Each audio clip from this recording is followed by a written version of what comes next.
Welcome you to Online English Nest. Before I start in the lesson, I want to let you know something special.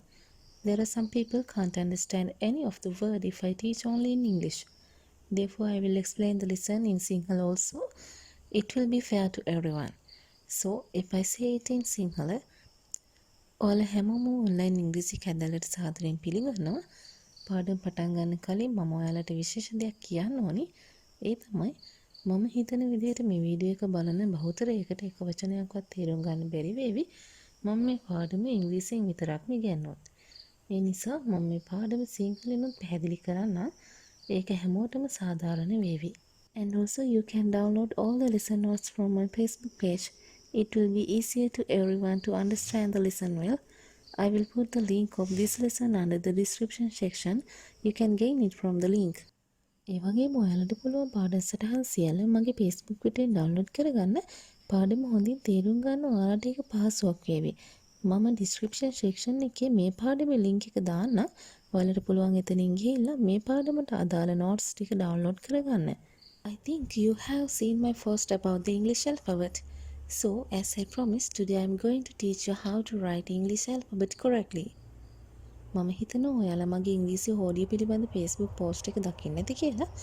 ඉතින් මම පුරුදු වුණා වගේම මම අද ඔයාලට කියලා දෙන්න යන්නේ කොහොමද හරියටම ඉංග්‍රීසි හෝඩිය ලියන්නේ කියලා. Because I think to build a big palace there must be a strong foundation. Otherwise, no matter how beautifully made, it's not strong. And also, it can collapse because it is not strong enough. Then all the effort spent on building it will be wasted. මොකද මම හිතනවා විශාල මාලිගාවක් ගොඩනගන්න නම් ශක්තිමත් අත්තිවරමක් තිබිය යුතුමයි. එහෙම නැති වුණොත් කොච්චර ලස්සනට හැදුවත් පළක් නැහැ. ඒ ශක්තිමත් නැහැ. ඒ වගේම තමයි ශක්තිමත් නැති නිසා ඒ කඩා වැටීමට තියෙන හැකියාව ඉඩ කඩ ඉතාමත් වැඩි. එවිට ඒ ගොඩනැගීමට තිබූ සියලු උත්සාහයන් අපත යනවා. So, if you learn something, learn it right from the beginning. Then your foundation will be strong. ඉතින් ඔබ යමක් ඉගෙන ගන්නවා නම් ඒ මුල සිට නිවැරදිව ඉගෙන ගන්න. එවිට ඔබේ අත්තිවාරම ශක්තිමත් වේවි. Then let's start with the beginning. එහෙනම් අපි මුල සිට පටන් ගමු. There are 26 letters in English alphabet. According to the usage and the shapes of these letters, there are two letter formation as capital letters and simple letters. The big letters of the English alphabet called as capital letters, if not uppercase letters, and also small letters of the English alphabet called as simple letters, or the lowercase letters. ඉංග්‍රීසි හෝඩියේ ඉංග්‍රීසි අකුරු 26ක් තියෙනවා. ඒ වගේම තමයි මේ ඉංග්‍රීසි අකුරු වල භාවිතය සහ ඒ වගේ හැටය අනුව මේ ඉංග්‍රීසි අකුරු විශේෂයෙන්ම ප්‍රධාන කොටස් දෙකකට බෙදලා තියෙනවා. ඒ තමයි capital සහ simple letters කියලා කියන්නේ. ඉතින් මේ capital letters කියලා කියන්නේ ලොකු අකුරු වලට, මේ ලොකු අකුරු වලට කියන තවත් නමක් තමයි upper case letters කියලා කියන්නේ. එතකොට simple letters කියලා කියන්නේ කෙටි අකුරු වලට, එහෙමත් නැත්නම් පුංචි අකුරු වලට, මේ පුංචි අකුරු වලට කියන තවත් නමක් තමයි lower case letters කියලා කියන්නේ. I'll teach you how to use these letters correctly when writing something in another lesson. Sometimes we can see some characters, fonts, or the letters of the English alphabet have more shapes. These are the examples for that. I will show you the different shapes of these letters. අපි යම් කිසි දෙයක් ලියනකොට මේ capital අකුරු සහ simple අකුරු ලිවිය යුතු ක්‍රම කිහිපයක් තියෙනවා. මම ඒවා ඔයාලට වෙනත් පාඩමකින් කියලා දෙන්නම්. නමුත් මේ පාඩමෙන් මම ඔයාලට කියලා දෙන්න හදන්නේ මේ අකුරු කොහොමද හරියට නිවැරදිව ලියන්නේ කියලා. ඉංග්‍රීසි අකුරු වලට අපි letters කියනවා වගේම characters, fonts කියලා කියනවා. සමහර වෙලාවට මේ ඉංග්‍රීසි එක අකුරකට හැඩයන් කිහිපයක් පවතින අවස්ථා අපිට දකින්න පුළුවන්. මේ තියෙන ඒවට examples කිහිපයක්. මම ඔයාලට ඒ අකුරු වල වෙනස්කම් කිහිපයක් පෙන්නන්නම්. Can you see there are two shapes of some capital letters as I, J, Q, Y, but three shapes for G letter, as well as there are two shapes of the simple letter G, T, Y, and three shapes for A and Q letters. ඔයාලට පේනවා ඇති මෙතන තියෙන සමහර අකුරු වලට හැඩයන් දෙකක් පවතිනවා, සමහර අකුරු වලට හැඩයන් තුනක් පවතිනවා. ඉතින් සමහර කැපිටල් අකුරු තියෙනවා. උදාහරණයක් විදිහට ගත්තොත් capital I, capital J, capital Q සහ capital Y කියන අකුරු වලට හැඩයන් දෙක ගානේ පවතිනවා. හැබැයි capital G අකුරට හැඩයන් තුනක් පවතිනවා. ඒ වගේම තමයි මේ සිම්පල් අකුරු ගත්තහමත් සිම්පල් G, සිම්පල් T සහ සිම්පල් Y කියන අකුරු තුනට හැඩයන් දෙක ගානේ තියෙනවා. හැබැයි සිම්පල් A සහ සිම්පල් Q කියන අකුරු වලට හැඩයන් 3 ගානේ තියෙනවා. Although there are many ways to write the English alphabet, the writing style of the alphabet can vary from person to person according to their personal willingness. But the following are the correct characters used in the Sri Lankan government school syllabus. ඉංග්‍රීසි හෝඩියේ ඉංග්‍රීසි අකුරු ලියන්න හැඩයන් හෝ රටාවන් කිහිපයක් පවතින්න පුළුවන් නමුත් ඒ අකුරු පුද්ගලයාගෙන් පුද්ගලයාට වෙනස් වෙනවා. මොකද තමන්ගේ පෞද්ගලික කැමැත්තට අනුව තමයි තමන් මේ අකුරු ලියන විදිහ තෝරාගන්නේ. නමුත් මම මේ පෙන්වන්න යන්නේ රජයේ පාසල්වල අනුමත කරන ලද නිවැරදි අකුරු ලිවීමේ හැඩයන් කොහොමද තියෙන්නේ කියලා. ඉතින් ඔයාලට දැන් පේනවා ඇති මේ තියෙන්නේ රජයේ පාසල්වල අනුමත කරන ලද නිවැරදි හැඩයන් සහිත අක්ෂර මාලාව. This is the correct writing style of the English alphabet according to the Government Circular number 7/2020, and also this format is certified by the Assistant Lecturer WAMDP Velagadara. රජයේ චක්‍රලේඛ අංක 2027ට අනුව මේ තියෙන්නේ ඉංග්‍රීසි හෝඩිය හරියටම ලියන්නේ කොහොමද කියලා. ඒ වගේම තමයි ඇසිස්ටන්ට් ලෙක්චරර් WAMDP වෙලගෙදර විසින් මේ ආකෘතිය සහතික කරලා තියෙනවා. ඉතින් මේ තියෙන්නේ ශ්‍රී ලංකාවේ රජයේ පාසල්වල දරුවන්ට උගන්වන නිවැරදිම ඉංග්‍රීසි අකුරු හැඩයන් ටික. ඔබ පාසල් යන දරුවෙක් නම් මේ ආකාරයට අකුරු ලියන්න ඉගෙන ගන්න. එහෙම නැත්නම් ඔබ කුඩා දරුවෙක් සිටින දෙමව්පියෙක් නම් ඔබගේ කුඩා දරුවට කුඩා කාලයේදීම නිවැරදි ක්‍රමයට අකුරු ලියන විදිහ කියලා දෙන්න. Okay. Now let's look how to classify the English alphabet further. Mainly we can classify the English alphabet as capital letters and simple letters as I mentioned at the beginning of the lesson. And also there are 26 letters for both types of these letters. හරි අපි දැන් බලමු මේ ඉංග්‍රීසි හෝඩිය කොහොමද තවදුරටත් කොටස් වලට බෙදන්නේ කියලා. පාඩමේ මුලදී කියලා දුන්නා වගේ දැන් ඔයාලා දන්නවා මේ ඉංග්‍රීසි හෝඩියේ කොටස් දෙකකට අපි ප්‍රධාන වශයෙන් බෙදනවා කැපිටල් සහ සිම්පල් වශයෙන්. හැබැයි මේ කැපිටල් සහ සිම්පල් කියන අකුරු දෙකටම ඉංග්‍රීසි හෝඩියේ අකුරු 26 වැගින් තියෙනවා. ඒ කියන්නේ A අකුරු ස්වරූප දෙකකින් ඉන්නවා, B අකුරු ස්වරූප දෙකකින් ඉන්නවා. ඒ වගේ මුළු ඉංග්‍රීසි අකුරු 26ම ස්වරූප දෙකකින් ඉන්නවා. එක ස්වරූපයක් තමයි කැපිටල්, අනිත් ස්වරූපය තමයි සිම්පල්. ඒ නිසා ඉංග්‍රීසි හෝඩියේ සිම්පල් අකුරුත් 26ක් තියෙනවා, කැපිටල් අකුරුත් 26ක් තියෙනවා. You can see now all the capital letters in the screen.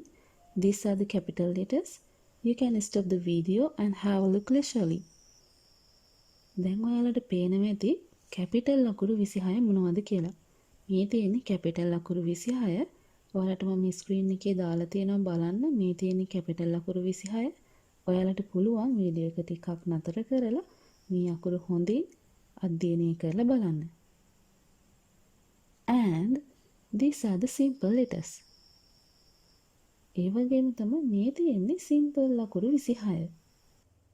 And also both of these capital and simple letters can read as A, B, C, D, E, F, G, H, I, J, K, L, M, N, O, P, Q, R, S, T, U, V, W, X, Y, Z.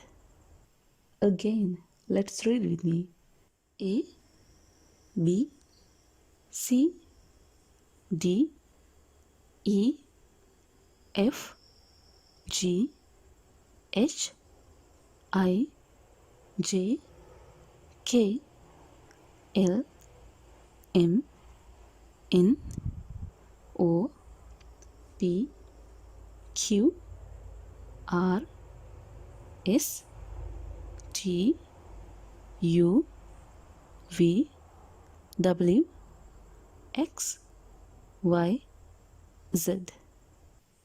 ඒ වගේම තමයි මේ simple ලකුරු සහ capital ලකුරු කියන ලකුරු ಜಾති දෙකම අපි උච්චාරණය කරනකොට උච්චාරණය කරන්නේ එකම ශබ්දයකින්. හරියට මේ වගේ. A B C D E F G H I J K L M N O P Q R S T U V W X Y Z. හොඳයි, දැන් ඔයාලත් මාත් එක්කම උච්චාරණය කරන්න. ඔයාගේ පුංචි දරුවා ඔයා ළඟ ඉන්නවනම් එයාටත් මේ විදිහට උච්චාරණය කරන්න කියලා දෙන්න. ඔබ පාසල් යන දරුවෙක් නම් දුවේ පුතේ ඔයාලත් මාත් එක්ක මේ විදිහට උච්චාරණය කරන්න. උච්චාරණය කරලා මේ හෝඩය නිවැරදි උච්චාරණය කරන විදිහ පුරුදු වෙන්න. A B C D E F G H I J K L M N O P Q R S T U V W X Y Z. Further, we can classify the English alphabet for another three categories. They are vowel letters, semi-vowel letter and consonant letters. If we look them separately, there are 5 vowel letters in English alphabet, and these are the vowel letters: A, E, I, O, U. Again, A, E, I, O, U. And also, there is a semi-vowel letter in English alphabet, and it is letter Y. Letter Y is the only semi-vowel in English alphabet. And the rest of all the letters are called as consonant letters. It means, except the vowel letters and the semi-vowel letter, all of the rest of English alphabet are called as consonant letters. තවද අපිට පුළුවන් මේ ඉංග්‍රීසි හෝඩේ තවත් කොටස් තුනකට බෙදන්න. ඒ තමයි vowel letters, semi-vowel letter and consonant letters.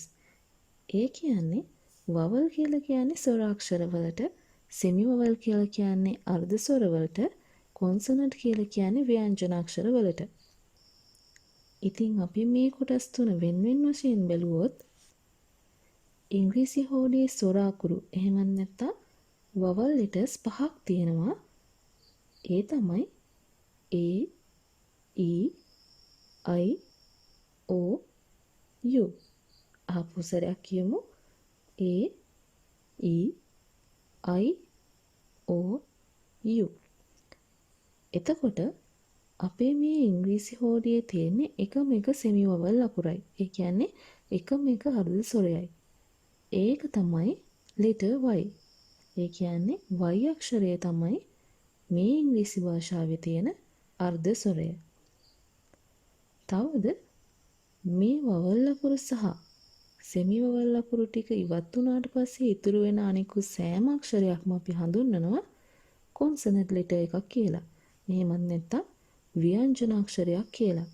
ඒ කියන්නේ ඉංග්‍රීසි හෝඩියේ තියෙන අකුරු 26න් A, E, I, O, U සහ Y අකුර අයින් වුණාට පස්සේ ඉතුරු වෙන හැම අකුරක්ම අපි හඳුන්වන්නේ consonant අකුරු කියලා.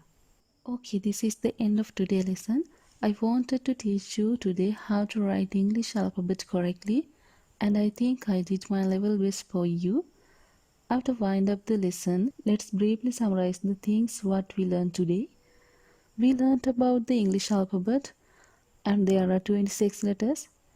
We can divide them mainly as capital and simple letters. We learnt another names for capital and simple.